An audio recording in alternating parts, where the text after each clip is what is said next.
দ্বাদশ শ্রেণীর সুপ্রিয় শিক্ষার্থীবৃন্দ, আশা করি তোমরা ভালো আছো। আমিও আল্লাহর রহমতে ভালো আছি। বরাবরের মতো আমি আজ তোমাদের সামনে আরেকটি ভিডিও নিয়ে হাজির হলাম। তো নিশ্চয়ই তোমাদের মনে আছে গত ক্লাসে তোমাদের সাথে আমি কী নিয়ে আলোচনা করেছিলাম? বেতন ও মজুরি বিবরণী অর্থাৎ স্যালারি অ্যান্ড ওয়েজেস শিট নিয়ে আলোচনা করেছিলাম। আশা করি তোমরা সেগুলি ধারাবাহিকভাবে পড়ে যাচ্ছ এবং ক্লাসগুলো ধারাবাহিকভাবে দেখছো। আরেকটি কথা না বললেই নয়, এই করোনার সময়ে বাইরে গেলে অবশ্যই মাস্ক ব্যবহার করবে এবং তোমার পরিবারকে মাস্ক ব্যবহার করতে উৎসাহিত করবে। নিয়ম শৃঙ্খলা মেনে ভালোভাবে থাকবে। তো শিক্ষার্থী বন্ধুরা, আজ আমি তোমাদের সাথে যে বিষয়টি নিয়ে আলোচনা করব সেটি হচ্ছে উৎপাদন ব্যয় হিসাব বা কস্ট অ্যাকাউন্টিং। তো কস্ট অ্যাকাউন্টিং বা উৎপাদন ব্যয় হিসাব বলতে আমরা কি বুঝি, শুরুতেই বিষয়টি জেনে নেওয়া যাক। উৎপাদন ব্যয় হিসাব বিজ্ঞানের একটি অন্যতম শাখা। হিসাব বিজ্ঞানের যে শাখায় উৎপাদন ব্যয়সমূহ শ্রেণীবদ্ধকরণ, লিপিবদ্ধকরণ, ব্যয় নিয়ন্ত্রণ, ব্যয় বন্টন, ব্যয় বিবরণীসমূহ প্রস্তুতকরণ এবং ওই ব্যয় বিবরণীসমূহ ব্যবস্থাপনা কর্তৃপক্ষের সিদ্ধান্ত গ্রহণের জন্য প্রেরণ করে সহযোগিতা করে তাকে উৎপাদন ব্যয় হিসাব বিজ্ঞান বলা হয়। তাহলে শিক্ষার্থী বন্ধুরা, তোমরা পরিষ্কারভাবে বুঝতে পেরেছ যে উৎপাদন ব্যয় হিসাব বিজ্ঞানের এমন একটি শাখা যেখানে উৎপাদন ব্যয় সম্পর্কিত যাবতীয় তথ্যসমূহ কি করা হয়, লিপিবদ্ধ করা হয়, শ্রেণীবদ্ধ করা হয়, ব্যয়সমূহ কি বন্টন করা হয় এবং উৎপাদন ব্যয়ের যাবতীয় বিবরণীসমূহ তৈরি করা হয় এবং সেই তৈরি বিবরণীসমূহর তথ্যসমূহ ব্যবস্থাপনাকে বা কর্তৃপক্ষকে দিয়ে সিদ্ধান্ত গ্রহণের জন্য ব্যাপকভাবে সহযোগিতা করে। তাহলে আমরা উৎপাদন ব্যয় হিসাব বিজ্ঞান সম্বন্ধে জানলাম। এবার আমরা যে বিষয়টি নিয়ে আলোচনা করব সেটি হচ্ছে উৎপাদন ব্যয়ের একটি হিসাব, সেটা হচ্ছে কস্ট শিট অর্থাৎ উৎপাদন ব্যয় বিবরণী বা কস্ট শিট। তাহলে বন্ধুরা, কস্ট শিট বা উৎপাদন ব্যয় বিবরণী কি? কস্ট শিট বা উৎপাদন ব্যয় বিবরণী হচ্ছে উৎপাদনের বিভিন্ন উপাদান সমূহ নিয়ে ধারাবাহিকভাবে বা সুশৃঙ্খলভাবে যে বিবরণীটি তৈরি করা হয় সেইটি হচ্ছে উৎপাদন ব্যয় বিবরণী। প্রিয় শিক্ষার্থী বন্ধুরা, তাহলে আমরা একটু উৎপাদন ব্যয় বিবরণীর দিকে লক্ষ্য করি। কিভাবে সেই উৎপাদন ব্যয় বিবরণী তৈরি করা হয় সেইটা আজ আমি তোমাদের দেখাবো। তার আগে তোমাদের বলে নেই যে তোমরা জেনে রেখো উৎপাদন ব্যয় বিবরণী দুইটি পদ্ধতিতে প্রস্তুত করা যায়। একটি হচ্ছে ব্রিটিশ মেথড বা সনাতন পদ্ধতি নামে অভিহিত, আর অন্যটি হচ্ছে আমেরিকান মেথড বা আধুনিক পদ্ধতি নামে পরিচিত। বলা বাহুল্য যে বর্তমান সময়ে সনাতন পদ্ধতির প্রয়োগ খুব একটা বেশি নাই, কিন্তু এখন আমরা যেটা করি আধুনিক পদ্ধতিতে বা আমেরিকান পদ্ধতিতে যে উৎপাদন ব্যয় বিবরণীর সেটি এখন প্রচলিত আছে, যার কারণে আমরা এটি নিয়েই আলোচনা করব এবং এই নিয়মের মাধ্যমে আমরা কি করব, অঙ্কগুলা সমাধান করার চেষ্টা করব। তবে অবশ্যই তোমাদের এই বিবরণটি পরিষ্কার বুঝতে হবে এবং মনে রাখতে হবে, তা না হলে তোমরা কি করতে পারবে, পরীক্ষায় সঠিকভাবে সেটি দিতে পারবে না, উপস্থাপনও করতে পারবে না। এটি একটি অত্যন্ত গুরুত্বপূর্ণ বিষয়, ভালোভাবে তোমরা লক্ষ্য করো। চলো আমরা দেখি। এনে শুরুতেই আছে কাঁচামালের প্রারম্ভিক মজুদ। কাঁচামালের প্রারম্ভিক মজুদ। শিক্ষার্থী বন্ধুরা, উৎপাদনের কথা চিন্তা করলে সর্বপ্রথমে যে কথাটি আসে সেটি হচ্ছে কাঁচামাল বা র ম্যাটেরিয়ালস। কাঁচামাল ছাড়া কোনো কিছু উৎপাদন কল্পনা করাই যায় না। তো সেই ক্ষেত্রে প্রথমে যদি প্রতিষ্ঠানটি বিগত সালের হয়, অর্থাৎ নতুন না হয়, তাহলে ওই প্রতিষ্ঠানের কিছু কাঁচামাল মজুদ থাকতে পারে সমাপনী মজুদ নামে, যেটা পরবর্তী বছরের প্রারম্ভিক মজুদ নামে অবহিত হবে। তাহলে শুরুতে আমাদের কি করতে হবে? প্রারম্ভিক মজুদ দিয়ে অঙ্কটি শুরু করতে হবে। তার আগে আমাদের লক্ষ্য রাখতে হবে যে আমরা কোন প্রতিষ্ঠানের বা কোন ব্যক্তির অঙ্কটি করছি সেটির নাম লিখতে হবে, কি করছি উৎপাদন ব্যয় বিবরণী কত তারিখের জন্য করছি সেই বিষয়টি লিখতে হবে। অর্থাৎ ছকের উপরে শিরোনামটি লিখতে তোমরা কোনো মতেই যেন না ভুলো। এখন দেখো, কাঁচামালের প্রারম্ভিক মজুদ যেটা ছিল সেটা নিয়ে আসতে হবে। এরপরে কি করতে হবে? কাঁচামাল ক্রয় করতে হবে। যদি কাঁচামাল মজুদ যা আছে তাতে যদি না হয় তাহলে কি করতে হবে? নতুন করে কাঁচামাল ক্রয় করতে হবে। এরপরে হচ্ছে কাঁচামালের ক্রয় পরিবহন, অর্থাৎ এই মালটি কারখানায় পৌঁছাইতে যে পরিবহন দ্বারা আনা হয়েছে সেটির খরচটিও যোগ করতে হবে।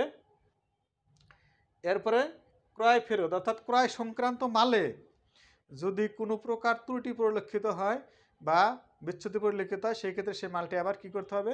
ফেরত দিতে হবে, যেটি তারা কাঁচামালের ক্রয়ের থেকে সেটি কমে যাবে। ক্রয় বাট্টা যদি থাকে সেটি বাদ দিতে হবে।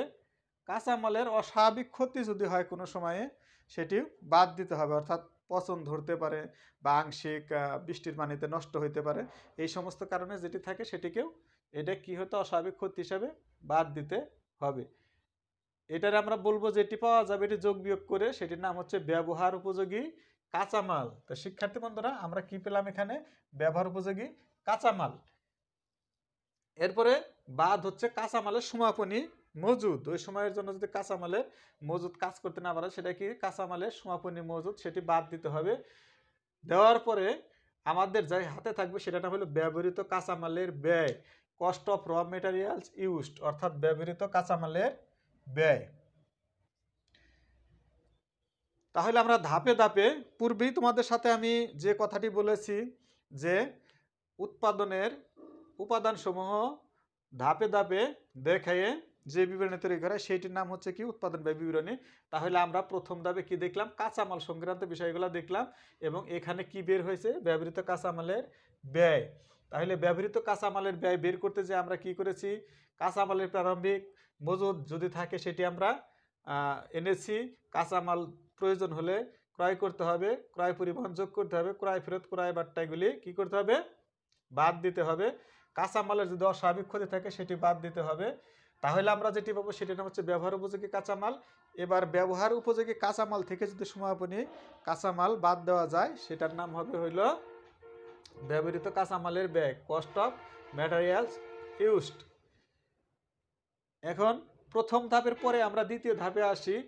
ব্যবহৃত কাঁচামালের ব্যয়ের সাথে প্রত্যক্ষ মজুরি এবং প্রত্যক্ষ খরচ যোগ করলে যেটি পাওয়া যাবে সেটার নাম হচ্ছে মুখ্য ব্যয় বা প্রাইম কস্ট। আমাদের দ্বিতীয় স্টেপে আমরা যেটি বের করতে হবে সেটির নাম হচ্ছে মুখ্য ব্যয় বা প্রাইম কস্ট। প্রত্যক্ষ মজুরি, যেমন কাঁচামাল ছাড়া কোনো কিছু কল্পনা করা যায় না তৈরির কথা, ঠিক তেমনি সেইগুলাকে রূপান্তর করতে বা এক স্থান থেকে এক স্থানে নিয়ে যেতে হলে অবশ্যই লেবার বা শ্রমের দরকার হবে। এটা সরাসরি জড়িত, অর্থাৎ উৎপাদনের সাথে সরাসরি জড়িত যে বিষয়টা আছে মজুরির বিষয়, লেবারের বিষয়টা এখানে আছে। প্রত্যক্ষ খরচ এবং এর সাথে অন্যান্য আনুষঙ্গিক যে খরচগুলা সেগুলো হচ্ছে কি? প্রত্যক্ষ খরচ। এখন ব্যবহৃত কাঁচামালের সাথে প্রত্যক্ষ মজুরি এবং প্রত্যক্ষ খরচ যোগ করার পর আমরা যেটি পাবো সেটির নাম হচ্ছে কি? মুখ্য ব্যয় বা প্রাইম কস্ট। এরপরে মুখ্য ব্যয়ের সাথে নিম্নের বিষয়গুলি যোগ করতে হবে। কারখানা উপরি ব্যয়সমূহ। এখন আমরা এর পরের স্টেপ বা পরের ধাপে যেটি করতে হবে কারখানার ব্যয়সমূহ। তো কারখানায় কি ব্যয় হয় উপরি ব্যয়গুলা সেইগুলো যোগ করতে হবে। যেমন পরোক্ষ কাঁচামাল, পরোক্ষ মজুরি, উৎপাদন, বিদ্যুৎ, শক্তি ও জ্বালানি, কারখানার ভাড়া ও বীমা। এরপর হচ্ছে কারখানা অফিসের বেতন, কলকবজা যন্ত্রপাতির অবচয়, কারখানার শ্রমিক কল্যাণ ব্যয়, পণ্যের মান নিয়ন্ত্রণ ব্যয়, কারখানার ব্যবস্থাপকের বেতন। অর্থাৎ প্রাইম কস্ট বা মুখ্য ব্যয়ের সাথে কারখানা উপরি ব্যয় যেগুলি আছে আমি তোমাদের যেগুলা বললাম এইগুলি কি করতে হবে, এদের সাথে যোগ করতে হবে। মানে পরোক্ষ কাঁচামাল মানে যে কাঁচামালের সাথে আনুষঙ্গিক একটা কাঁচামালের দরকার হয়, সেই কাঁচামালটা যেমন তুলা থেকে সুতা তৈরি হয়, কিন্তু সুতায় অনেক সময় কি করতে হয়, মোম দিতে হয়। মোম ছাড়া কিন্তু সুতাটা কি হবে না, এলোমেলো হবে। এই কারণে এই জাতীয় যদি থাকে সেটা হচ্ছে কি পরোক্ষ কাঁচামাল, এবং এর সাথে পরোক্ষ মজুরি, বিদ্যুৎ শক্তি ও জ্বালানি। অর্থাৎ মেশিন পরিচালনা করতে বিদ্যুৎ, তেল অথবা গ্যাস বা জ্বালানি না থাকলে সেটা কিন্তু কখনো সচল করা যাবে না। যার কারণে কি করতে হবে, এগুলা যোগ করতে হবে। কারখানা অফিসের বেতন, এই কারখানা পরিচালনা বা ম্যানেজমেন্টের জন্য অবশ্যই লোকবল থাকে, অফিসের লোকবল থাকে, তারা এটা পরিচালনা করে। এই জন্য এদের অফিসের যারা থাকে তাদের বেতন কারখানা পরিব্যয়ের অন্তর্ভুক্ত থাকে। কলকবজা যন্ত্রপাতির অবচয়, তোমরা জানো যারা হিসাব বিজ্ঞানের ছাত্র তারা অবশ্যই অবচয় বা ডিপ্রিসিয়েশন সম্বন্ধে একটা তোমাদের ভিতরে ধারণা আছে। তবে যদি প্রতিষ্ঠানটি উৎপাদনশীল বা উৎপাদনজনিত প্রতিষ্ঠান হয়, সেই ক্ষেত্রে তার যে কলকবজার অবচয় আছে সেইটা এইখানে ধার্য করতে হবে বা চার্জ করতে হবে। এরপর আছে কি পণ্যের মান নিয়ন্ত্রণ ব্যয়। আমরা যে পণ্যটি উৎপাদন করতে যাচ্ছি, যা উৎপাদন করতে চাই, সেই পণ্যটি অবশ্যই কি হতে হবে, মানসম্মত হতে হবে। তা না হইলে মানসম্মত পণ্য উৎপাদন করতে না পারলে বাজারে সেটি কোনো চাহিদাও থাকবে না এবং কাঙ্ক্ষিত লক্ষ্য অর্জন করতে পারবে না। পাশাপাশি পণ্যটি যদি ত্রুটিপূর্ণ হয়, মানসম্মত না হয়, সেই ক্ষেত্রে এটা জনকল্যাণও সাধন করতে পারবে না। যার কারণে পণ্যের মান নিয়ন্ত্রণ করা অত্যন্ত জরুরি এবং একটি চ্যালেঞ্জিং বিষয়। এটা অবশ্যই মান নিয়ন্ত্রণ করতে হবে, যা কারখানার ভিতর থেকেই সেটি করতে হয়, এটা কারখানার খরচের আওতায় পড়ে। এখন এই কারখানার সমস্ত পরিব্যয়গুলো যদি আমরা একত্রে যোগ করি, যোগ করার পরে যেটি দাঁড়াবে মোট উৎপাদন ব্যয় অথবা কারখানা ব্যয়, সেটা আমরা কি বলবো, মোট উৎপাদন ব্যয় অথবা কারখানা ব্যয়, ফ্যাক্টরি কস্ট অথবা ওয়ার্ক কস্ট। এটা আমরা কি বলবো, ফ্যাক্টরি কস্ট অথবা ওয়ার্ক কস্ট। এখন শিক্ষার্থী বন্ধুরা আমরা পরের ধাপে আরেকটু আলোচনা করি। এখানে দেখো যোগ চলতি কার্যের প্রারম্ভিক মজুদ, যদি এর আগে যে আমাদের যে চলতি কার্য ছিল এটার যদি প্রারম্ভিক মজুদ থাকে সেটাও এখানে যোগ করতে হবে। চলতি কাজের সমাপনী মজুদটাকে বাদ দিতে হবে। আর ব্যবহার অযোগ্য দ্রব্যাদি বিক্রয় করলে সেটাও কি করতে হবে, বাদ দিতে হবে। তাহলে কারখানা ব্যয়ের সাথে যদি আমরা চলতি কার্যের প্রারম্ভিক মজুদ যোগ করি এবং চলতি কার্যের সমাপনী মজুদ বাদ দেই, পাশাপাশি ব্যবহারযোগ্য দ্রব্যাদি যদি থাকে সেগুলিও বাদ দিতে হবে। দেওয়ার পরে আমরা যেটি পাবো সেটির নাম হবে উৎপাদিত পণ্যের ব্যয়। এইটি বাদ দেওয়ার পরে আমাদের যেটি হবে সেটির নাম হচ্ছে কি, উৎপাদিত পণ্যের ব্যয়। এখন এইটার সাথে আমার উৎপাদিত পণ্যের প্রারম্ভিক মজুদ যোগ উৎপাদিত পণ্যের সমাপনী মজুদ বাদ, অর্থাৎ উৎপাদিত পণ্যের যদি আগের যদি মজুদ থাকে সেইটারে কি করতে হবে, যোগ করতে হবে, আর উৎপাদিত পণ্যের সমাপনী মজুদটিকে বাদ দিতে হবে। এটা বাদ দেওয়ার পর আমরা যেটি পাবো সেটির নাম হবে বিক্রিত পণ্যের ব্যয়। তাহলে আমরা বিক্রিত পণ্যের ব্যয় পেয়ে গেলাম। বিক্রিত পণ্যের ব্যয় বা কস্ট অফ গুডস সোল্ড। এখন এই কস্ট অফ গুডস সোল্ড বা বিক্রিত পণ্যের ব্যয় আমরা নির্ণয় করলাম। তাহলে শিক্ষার্থী বন্ধুরা তোমরা লক্ষ্য করো আমরা কিন্তু ধাপে ধাপে এগুলি নির্ণয় করছি, অর্থাৎ উপাদানসমূহ একের পর এক সাজিয়ে ধারাবাহিকভাবে কিন্তু বিবরণীটা তৈরি হচ্ছে। প্রথমে আমরা ব্যবহৃত কাঁচামাল বা কাঁচামাল দিয়ে শুরু করছি, কাঁচামালের বিষয়টা প্রথম দিকে, তারপরে প্রত্যক্ষ মজুরি পরোক্ষ মজুরির প্রত্যক্ষ মজুরি প্রত্যক্ষ খরচটা যোগ করা হলো। এরপরে কারখানা সংক্রান্ত যাবিত খরচা দিয়ে আমাদের যোগ করা হলো। কারখানা ব্যয়ের সাথে চলতি কার্যের প্রারম্ভিক মজুদ যোগ এবং চলতি কার্যের সমাপনী মজুদ বাদ দেওয়া, তারপরে ব্যবহারযোগ্য দ্রব্যাদি আমরা বাদ দিলাম। এরপরে পেলাম উৎপাদিত পণ্যের ব্যয়।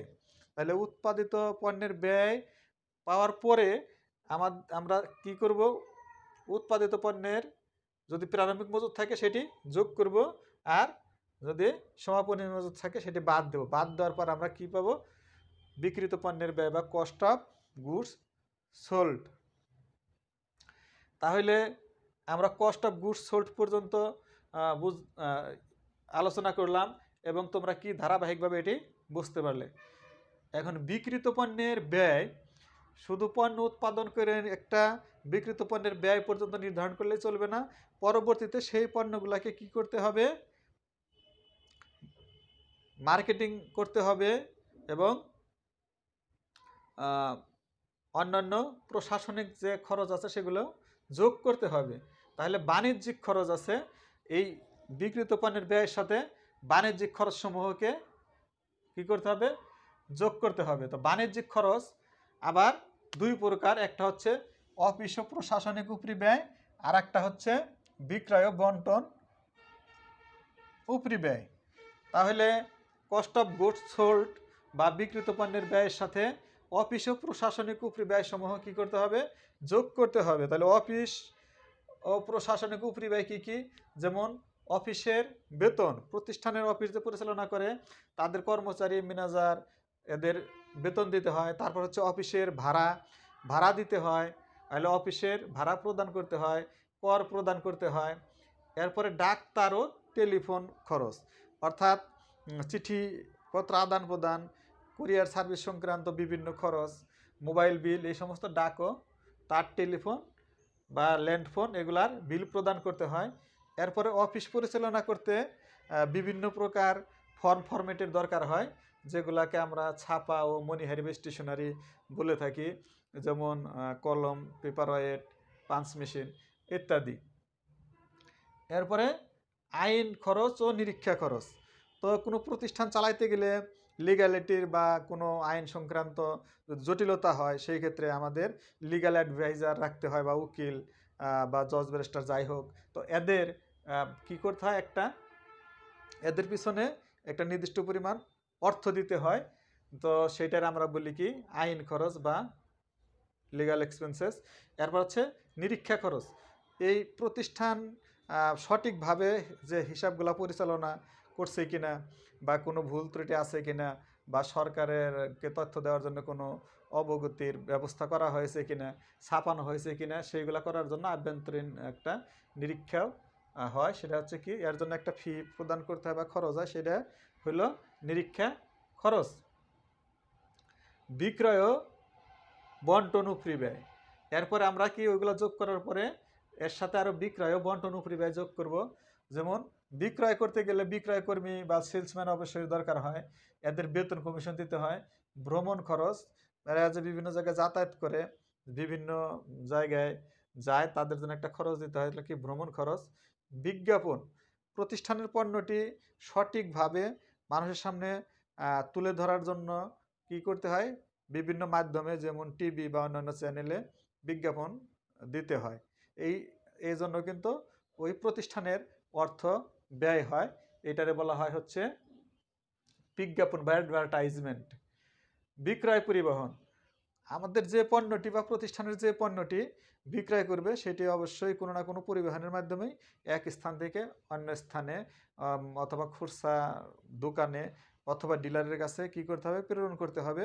এর জন্য একটা নির্দিষ্ট পরিমাণ পরিবহনের দরকার হয়, সেটার আমরা বলি কি বিক্রয় পরিবহন। প্যাকিং খরচ বা মোড়কীকরণ। প্যাকিং খরচ, যে কোনো দ্রব্য প্যাকিং বা সঠিকভাবে মোড়কীকরণ না করলে সেটা হয় কাগজ অথবা প্লাস্টিক অথবা প্রয়োজন অনুযায়ী যে কোনো জিনিস দ্বারা সেটা কী করতে হয়, আচ্ছাদন করতে হয় বা ঢেকে দিতে হয়, ঢেকে রাখতে হয়, যাতে তার গুণাগুণটি নষ্ট না হয় অথবা সৌন্দর্য বৃদ্ধির জন্য এই কাজটি করতে হয়। এটারে আমরা বলবো কি প্যাকিং খরচ বা মোড়কীকরণ। শোরুম খরচ। তো শোরুম খরচ, শিক্ষার্থী বন্ধুরা, শোরুম সম্বন্ধে তোমাদের অবশ্যই ধারণা আছে। তোমরা রাস্তাঘাটে বিভিন্ন জায়গায় লক্ষ্য করে দেখতে পাবে, এটা অল্টনের শোরুম, এটা অমুক শোরুম, ওটা অমুক বিক্রয় কেন্দ্র। এইগুলাই কি করে, পণ্যকে পরিচিত করার জন্য বা বিক্রয় করার জন্য একটা সুনির্দিষ্ট জায়গায় সুন্দর পরিসরে পণ্যকে একটা ডিসপ্লে প্রদান করে, যা দেখে জনসাধারণ সেখানে আকৃষ্ট হয়। পণ্যটি যেমন মানুষের দেখে তেমনি সেখান থেকে ক্রয় করে বা অন্য জায়গা থেকে সেটি ক্রয় করতে পারে। এর জন্য একটা নির্দিষ্ট পরিমাণ খরচের দরকার হয়। এটি হচ্ছে কি শোরুম খরচ। প্রিয় শিক্ষার্থী বন্ধুরা, এখন বিক্রিত পণ্যের ব্যয়ের সাথে আমরা টোটাল যদি এই বাণিজ্যিক খরচসমূহ অর্থাৎ অফিস ও প্রশাসনিক ব্যয় এবং বিক্রয় বন্টন ও ব্যয়সমূহ একত্রে যোগ করি, তাহলে যেটা পাবো সেটার নাম হচ্ছে মোট ব্যয় বা বিক্রয় ব্যয়। এটার আমরা কি বলবো? মোট ব্যয় বা বিক্রয় ব্যয় অথবা টোটাল কস্ট। তাহলে আমরা একটি পণ্য উৎপাদন থেকে শুরু করে টোটাল যে ব্যয় বা মোট ব্যয় হইলো সেই ব্যয়টা কিন্তু আমরা এখানে পেয়ে গেলাম। এরপরে আমাদের কি করতে হবে? আমরা কি সেই পণ্যটি ওই অবস্থায় বিক্রি করে দেব? না, এটা আমাদের কি করতে হবে? অবশ্যই কিছু মুনাফা করতে হবে, যেটা দ্বারা প্রতিষ্ঠান চলবে। তাহলে এই যে মুনাফা বা প্রফিট আমরা কিভাবে নির্ণয় করব? একটা নির্দিষ্ট হারে, অর্থাৎ একটা যুক্তিসঙ্গত হারে, সেটার পার্সেন্ট করে করা যেতে পারে। এখন এইটার সাথে যদি আমরা টোটাল ব্যয়ের সাথে মুনাফা যোগ করি, তাহলে কিন্তু আমাদের বিক্রয়ের পরিমাণটা বের হবে, অর্থাৎ আমরা কি দামে সেটারে বিক্রয় করলে আমাদের লাভ হবে বা বিক্রয় করতে পারবো। অথবা এইভাবেও হইতে পারে যে বিক্রয় নির্ধারণ করে টোটাল কস্ট থেকে মাইনাস করে আমরা নির্দিষ্ট একটা প্রফিট বের করলাম। দুইভাবেই নির্ধারণ করা যাইতে পারে, তবে সবচেয়ে ভালো ওই ব্যয়ের সাথে নির্দিষ্ট পরিমাণ একটা পার্সেন্ট যোগ করে নিট মুনাফা ধরে যোগ করে দিলে আমাদের বিক্রয় মূল্য নির্ধারণ হয়ে যাবে। তাহলে প্রিয় শিক্ষার্থী বৃন্দ, আজ আমরা কস্ট শীট নিয়ে আলোচনা করলাম এবং তোমরা দেখলে ধারাবাহিক এক উপাদানের পরে আরেকটি উপাদান যোগ করে বা বিয়োগ করে একটা আমরা মোট ব্যয় বা বিক্রয় ব্যয় নির্ধারণ করলাম, সেই সাথে যুক্তিসঙ্গত মুনাফা যোগ করে বিক্রয় পর্যন্ত বের করলাম। আশা করি তোমরা বিষয়টি ভালো বুঝতে পেরেছ এবং এগুলা তোমরা কি করবে? সুন্দরভাবে আলোচনা করবে, চর্চা করবে, তাহলে দেখবে তোমরা অঙ্কগুলো করতে পারবে। শিক্ষার্থী বন্ধুরা, তোমরা ভালো থাকো, সুস্থ থাকো, শুভকামনায় আমি আজ তোমাদের এখান থেকে বিদায় নিলাম।